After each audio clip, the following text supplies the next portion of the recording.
సమాచారం తెలియజేస్తున్నాను. 2-3 రోజుల నుండి విపరీతంగా వర్షాల వల్ల ఎగువన మనకి వాటర్ శాతం పెరగడం జరిగింది. దానివల్ల మనకి 6 లక్షల నుండి 7.5 లక్షల క్యూసెక్ల నీటిని వదలడం జరుగుతుంది.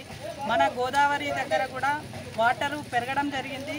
దానివల్ల అంటే పొలాల వాళ్ళు కానీ లోతట్టు ప్రాంతాలలో ఉన్న గ్రామాలు కానీ అప్రమత్తంగా ఉండాలని మనకి కలెక్టర్ మన ఐటీ మినిస్టర్ శ్రీధర్ బాబు గారు కూడా ఎప్పటికప్పుడు అప్రమత్తం చేయడం జరుగుతుంది.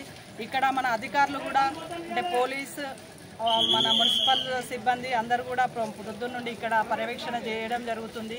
2-3 రోజుల నుండి కురుస్తున్న వర్షాల వల్ల పాత ఇల్లులలో ఉన్నవారు అంటే శిథిలావస్థలో ఉన్న ఇల్లు నాని ఉంటాయి కనుక అవి ఎప్పుడు కూలుతాయో కూడా తెలియదు కనుక అలాంటి వారికి మేము పునరావాసం కల్పించడం జరిగింది.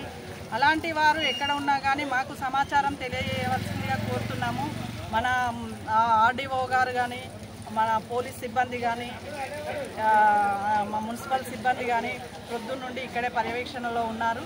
ఎలాంటి నష్టం జరగకుండా చూడడం జరుగుతుంది. మన మినిస్టర్ గారు కూడా ఎప్పుడప్పుడు అధికారులను అప్రమత్తం చేయడం ద్వారా అందరూ కూడా అందుబాటులో ఉండడం జరుగుతుంది. మంతని ప్రాంత వారు అందరూ మాకు సహకరించగలరని కోరుకుంటున్నాను.